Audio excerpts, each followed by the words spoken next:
Bismillahirrahmanirrahim. Assalamualaikum warahmatullahi wabarakatuh.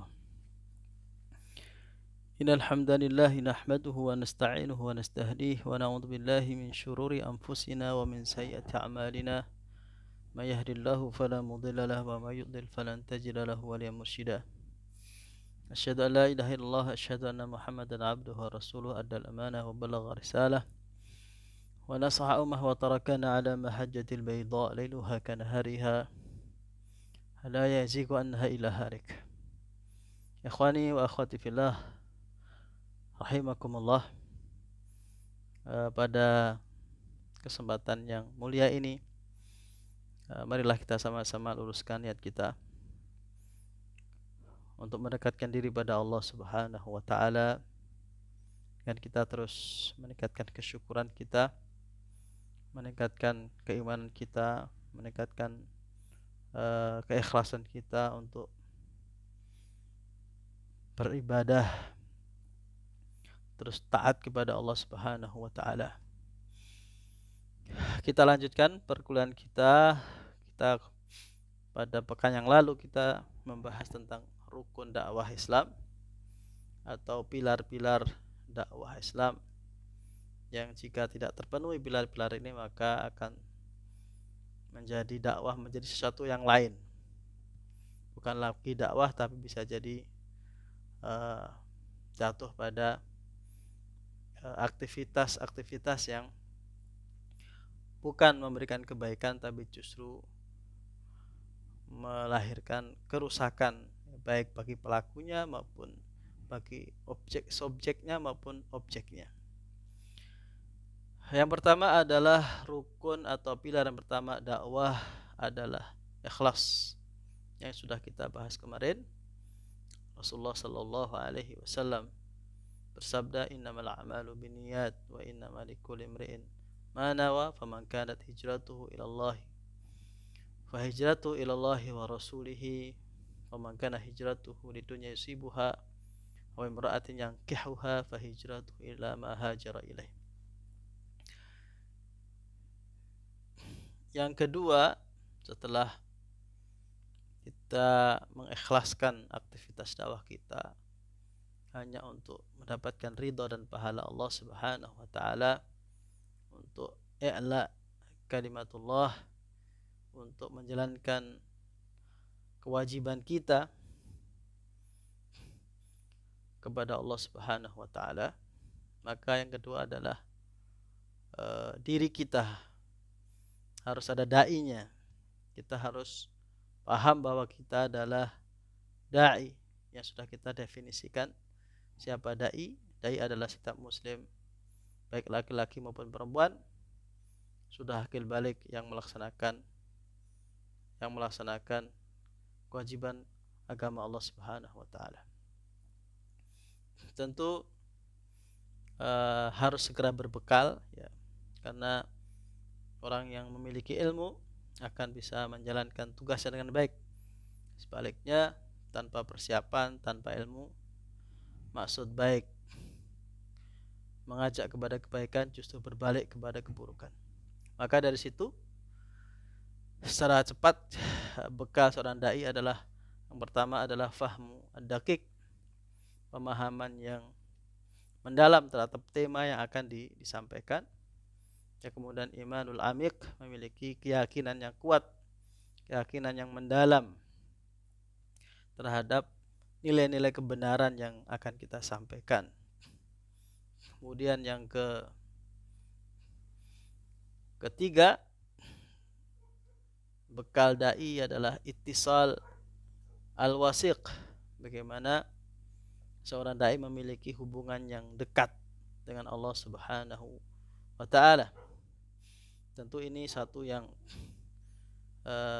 tidak perlu dipertanyakan. Bagaimana mungkin kita mengajak kepada Allah Subhanahu wa taala sedang kita sendiri berada posisi yang jauh dengan Allah.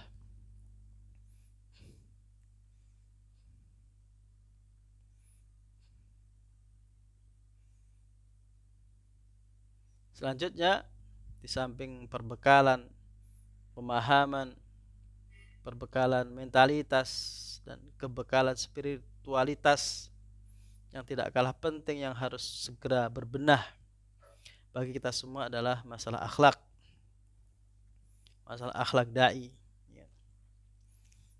Seorang dai harus jujur. Seorang dai harus memiliki kesabaran.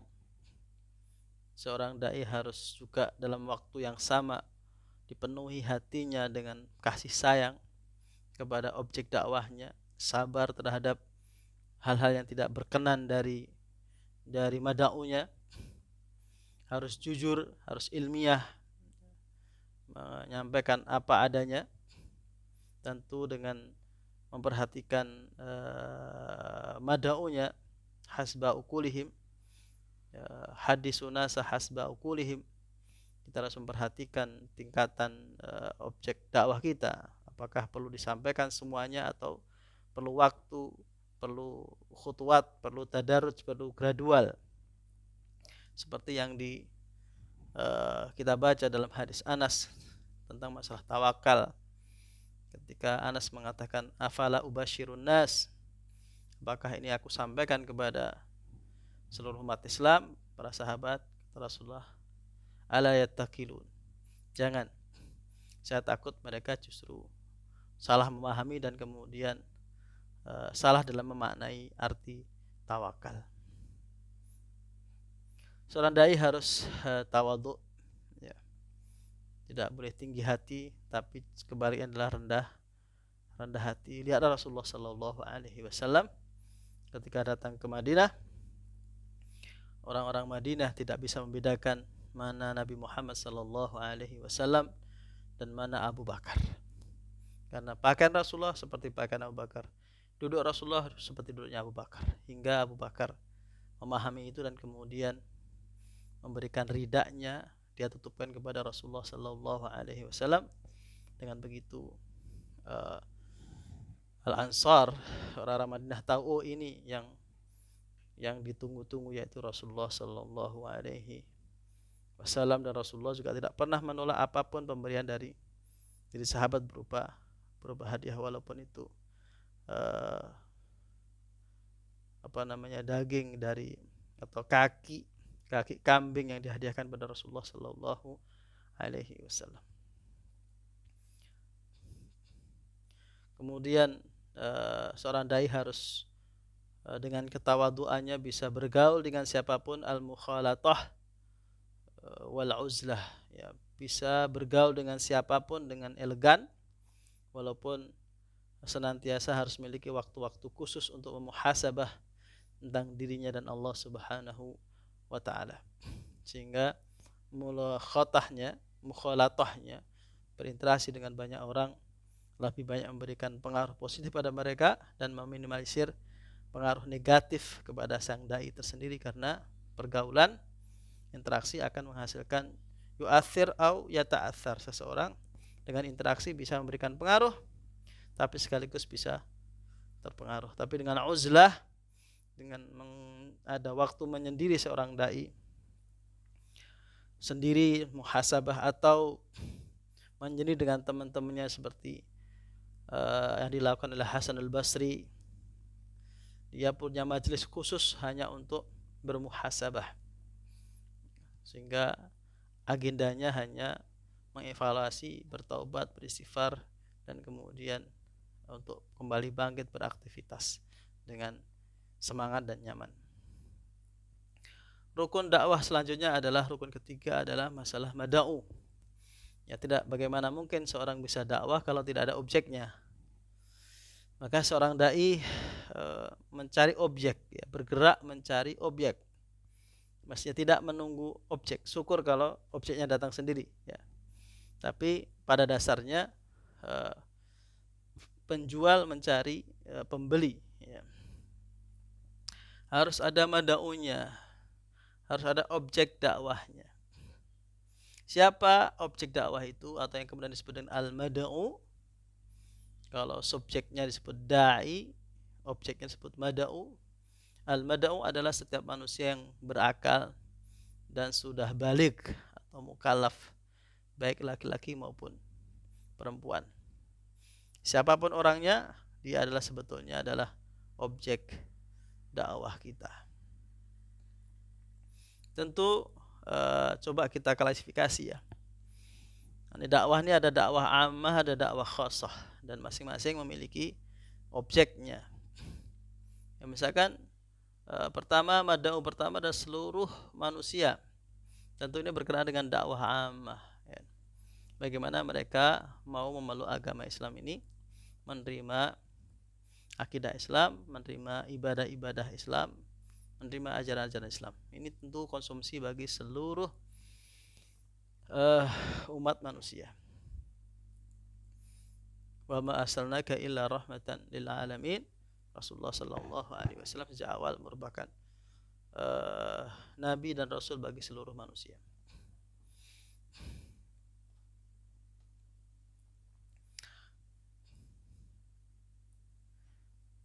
Kemudian secara yang kedua adalah mad'u kita adalah umat Islam itu sendiri, ya. Umat Islam itu sendiri kita tingkatkan pemahamannya, kita jaga akidahnya. Wa ma kana al-mu'minuna liyanfiru kaffah falaula nafara min kulli firqatin minhum ta'ifatun liyatafaqahu fid din wa liyunziru qaumahum idza raja'u ilaihim la'allahum yahdharun. Ini liyunziru qaumahum, ini umat Islam itu sendiri. Jadi umat Islam juga yahtajuna ila dakwah. Umat Islam juga masih memerlukan dakwah. Tanasau bis sabri bil haqqi wa tanasau bis sabri. Tawasau bil haqqi, tawasau bis sabri. Ta'awanu 'ala birri wat taqwa wa la ta'awanu 'ala itsmi wal 'udwan. Kita mengajar mereka, mendidik mereka dalam rangka agar mereka istiqomah di jalan Allah Subhanahu wa taala. Kemudian mad'u yang ketiga lebih khusus lagi berkenaan dengan dakwah khassah, ya. Karena harus ada kaderisasi, harus ada proses alih generasi, di mana bisa jadi generasi awal sukses namun gagal meninggalkan generasi. Untuk itu yang ketiga ini adalah pribadi-pribadi muslim yang sudah bagus, yang kemudian harus kita kader, bisa melanjutkan dai yang sebelumnya. Memang tidak banyak, tapi harus ada proses regenerasi itu. Innallaha yuhibbul ladzina yuqatiluna fi sabilihi shaffan ka'annahum bunyanun marsus. Ada orang-orang yang memang harus disiapkan menjadi para prajurit-prajurit, menjadi aktivis dakwah, menjadi pemikul dakwah, ya. Melanjut dakwah secara totalitas. Seperti sabda Rasulullah sallallahu alaihi wasallam, an-nasu kal ibli mi'ah. Manusia itu gambarannya, kualitasnya itu seperti kelompok unta yang jumlah 100. Takadu la tajidu rahilah. Hampir saja dari 100 unta itu tidak ada satu unta pun yang sebetulnya layak untuk menjadi pemikul barang-barang, memikul beban perjalanan jauh dari seorang musafir atau kafilah dagang. Demikian juga orang digambarkan kalau orang itu dibiarkan begitu saja tanpa ada program, tanpa ada kaderisasi, maka dari 100 orang itu hanya satu hampir saja tidak ditemui yang layak untuk memikul beban dakwah ini. Karena itulah perlunya kaderisasi. Bismillah.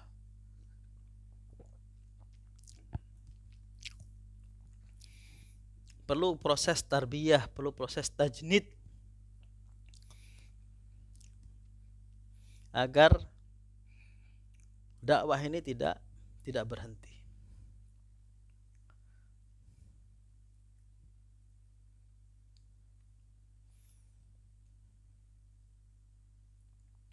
Kemudian rukun atau pilar dakwah yang keempat, ya.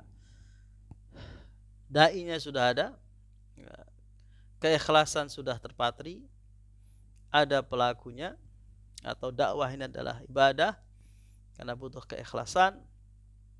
Ada dai-nya, dai yang sudah berkualitas, kemudian sudah tersedia mada'unya, demikian banyak mada'u, maka harus kita pandang dengan kacamata dakwah seluruh lapisan masyarakat ini.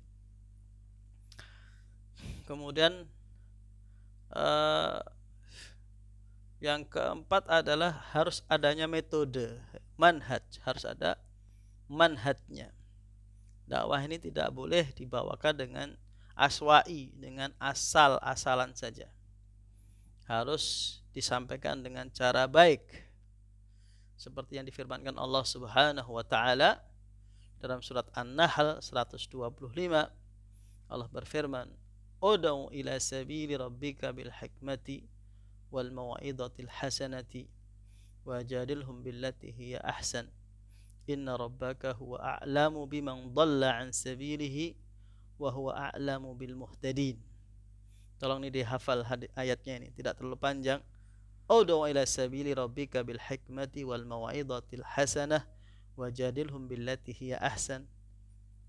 Yang pertama adalah harus dakwah ini dibawakan dengan metodologi hikmah, dengan cara-cara yang baik.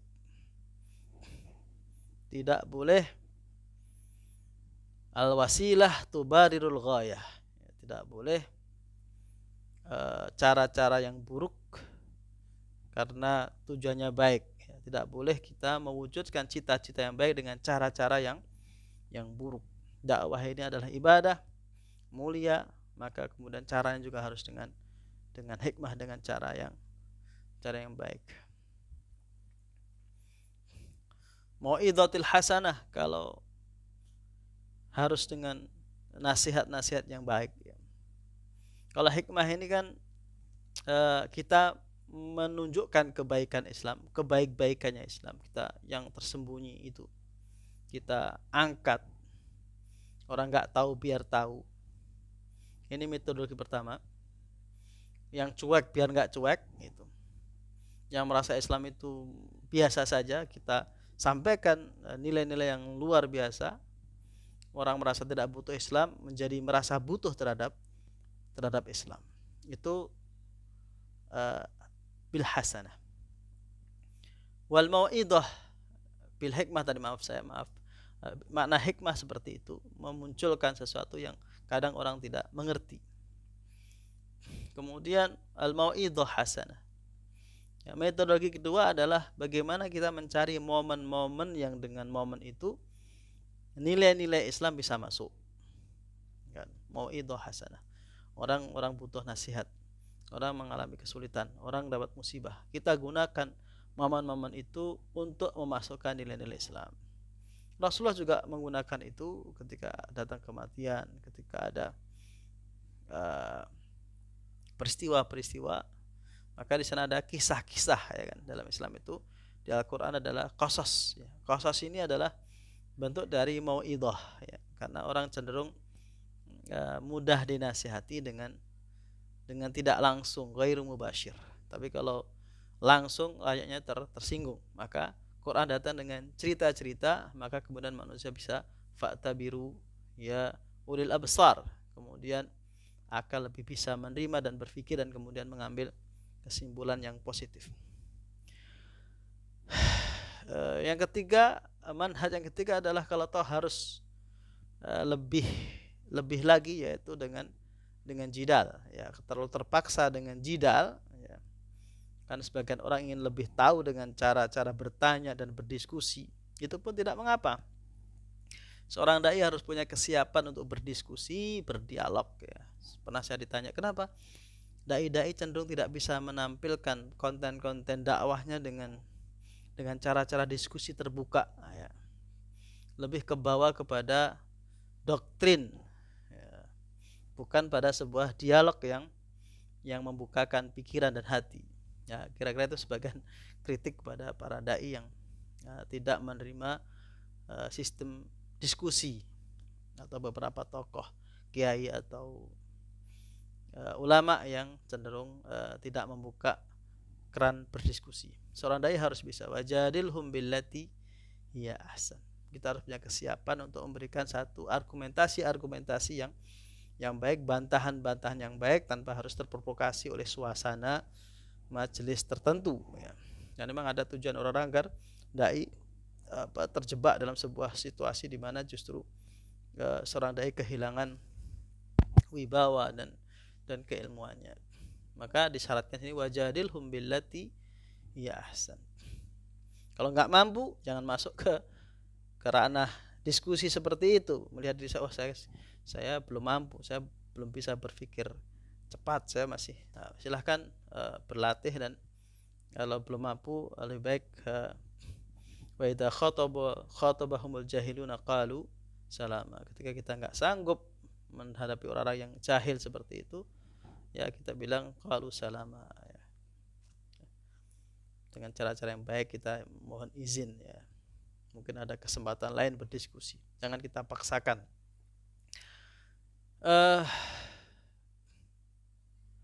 Kita harus bedakan antara di sana ada uslub ya. Di sana ada manhaj, ada uslub. Ada uslub.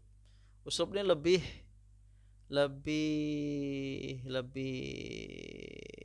luas ya. Uslub ini lebih fleksibel lagi ya, cara ya, bukan sekedar metode tapi cara di lapangan. Itu bisa dengan dakwah fardiyah, bisa kita lakukan tadi hikmah tadi, manhajul hikmah, manhajul mau'idhah, manhajul billatihi jidal, itu bisa kita lakukan dengan fardiyah sendiri-sendiri. Bisa juga jamaiyah dengan masal gitu. Bisa dengan ta'lim, hikmah bisa dengan ta'lim, bisa dengan tabligh, bisa dengan mau'idhah, dengan tarbiyah, dengan halaqah, dengan kitabah, bahkan bisa dengan dakwah bilhal, dengan sering kita praktek menjalankan Islam seperti Rasulullah Shallallahu Alaihi Wasallam ketika pulang dari Mekah, harus membatalkan umrohnya berganti dengan sulhul Hudaybiyah. Maka Rasulullah SAW mengajak mereka untuk mencukur rambut dan memotong hadyu, namun para sahabat diam saja, tidak bisa menerima. Maka kemudian Rasulullah sambil marah masuk ke dalam tendanya dan kemudian melampiaskan ketidaknyamanannya kepada salah satu istri beliau, kalau nggak salah Ummunah Maimunah. Kemudian Ummunah Maimunah memberikan nasihat, ya Rasulullah, kenapa engkau tidak keluar dari tenda dan engkau minta tukang cukur memotong rambutmu, dan kemudian engkau sembelih hewan kurbanmu atau hadyunya. Rasulullah kemudian iya ya. Kemudian Rasulullah keluar dan memanggil tukang cukurnya. Kemudian dan sahabat semua melihat Rasulullah mencukur rambutnya. Kemudian mereka melihat Rasulullah menyembelih hadyunya, hewan yang memang disiapkan untuk disembelih di tanah haram, karena mereka melakukan ihram, bentuk dari penyembelihan di sana. Maka para sahabat melihat seperti itu, dan tanpa bertanya lagi para sahabat berbondong-bondong untuk mencukur rambut mereka dan memotong hewan hadyu mereka, walaupun Rasulullah tidak berkata apa-apa. Ini dahsyatnya dakwah bilhal. Yang lebih cair lagi adalah masalah wasail ya. Masalah wasail ini sarana sangat-sangat luas ya. Di dalam tabligh bisa dengan tabligh dengan bisa di masjid, bisa di lapangan, bisa di mana-mana. Ini wasilah ya, tempat peralatannya, teknologinya, bisa dengan organisasi, dengan sendiri-sendiri. Tinggal melihat sisi efektivitasnya saja. Menggunakan momentum ya. Ini tinggal dilihat dari sisi, kalau wasilah ini di sisi efektivitas ya, apakah efektif atau tidak. Nah, di sini ini diperlukan satu inovasi di dalam memasarkan, dalam menawarkan konten-konten Islam. Rukun dakwah yang kelima, Maudhu dakwah. Nah, ini penting. Ya, konten dakwah. Nah, konten dakwah. Nah, konten dakwah ini harus kafah, tidak boleh ya ayyuhalladzina amanu khulu fis silmi kafah wa la tattabi'u khutuwatis syaitan innahu lakum aduwwum mubin. Ya, sering kita dapati kenapa pemahaman umat Islam di Indonesia ini parsial ya, menerima akidahnya, menolak sebagian ibadahnya, menolak sebagian besar syariatnya, memilah-milah ajaran Islam, sehingga muncullah pemahaman sekulerisme yang menerima konsep ketuhanan, konsep ibadah, agama sebagai kebutuhan spiritual tapi bukan sebuah sistem hidup.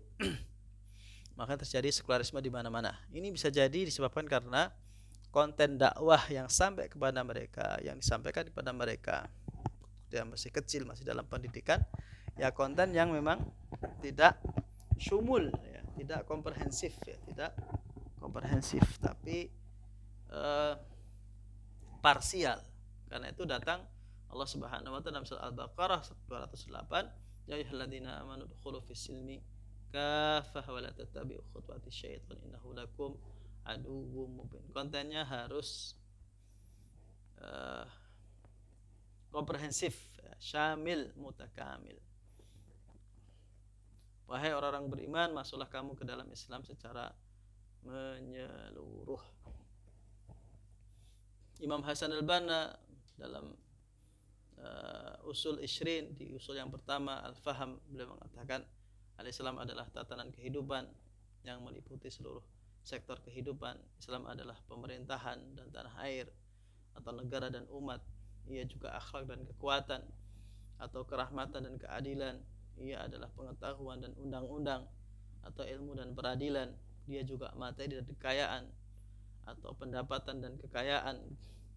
Ia juga jihad dan dakwah atau tentara dan ideologi. Seperti juga dia adalah akidah yang bersih dan ibadah yang benar dalam satu kesatuan yang sama, tidak terpisah-pisah.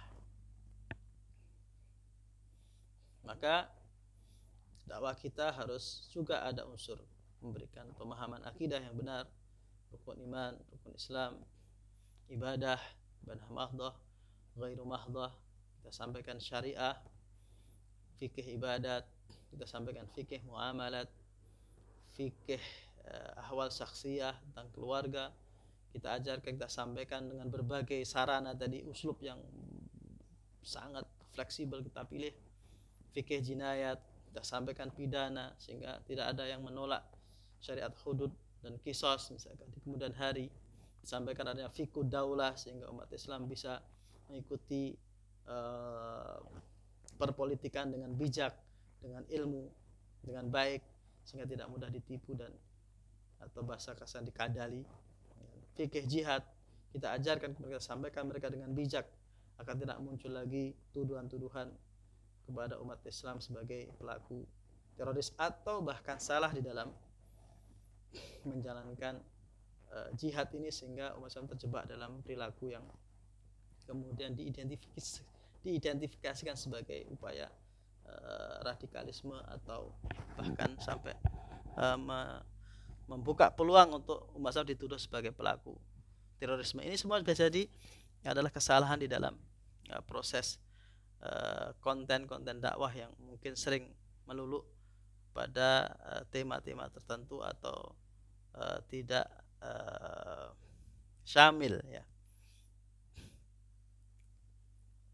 Akhlak, tasawuf, kita sampaikan bahwa seorang muslim juga memiliki hati yang lembut, memiliki akhlak yang baik ya, sampai fikihnya mantap tapi orangnya tidak punya etika ya. Ilmunya tinggi tapi tidak punya etika dan tidak punya rasa. Ini juga menjadi sebuah kesalahan ya. Seorang dai juga memiliki sakofah Islamiyah ya, memiliki pandangan yang luas terhadap kehidupan ini, sehingga bisa menghubungkan antara ilmu-ilmu Islam, akidah Islam dengan realita kehidupan kita. Demikian 5 pilar dakwah atau 5 rukun dakwah yang kalau kita jalankan, kita lakukan dengan baik, ya, kita seimbangkan antara rukun pertama, 2, 3, 4, 5 dengan baik, baik secara personal maupun jamaah, insya Allah akan menjadi kekuatan yang dahsyat untuk menggedor hati orang yang tertutup, untuk mengangkat semangat orang-orang yang sedang putus asa, kemudian menjadikan generasi-generasi pemuda menjadi kader-kader dakwah yang yang militan, yang istiqomah sampai Allah pertemukan kita, Allah berikan kemenangan, atau Allah berikan syahadah kepada para dai, para duat, baik muslimin atau muslimat. Semoga hari-hari ke depan kita bisa mengevaluasi diri kita. Kita lihat kita dalam konteks rukun dakwah ini, jika perlu kita lengkapi. Kalau kita belum konsisten, kita usahakan konsisten, dan seterusnya. Demikian dapat sampaikan pada kesempatan berbahagia ini. Dengan begitu usai kajian tentang 5 pilar dakwah Islamiyah. Wallahu muwafiq ila aqwamit thariq. Assalamualaikum warahmatullahi wabarakatuh.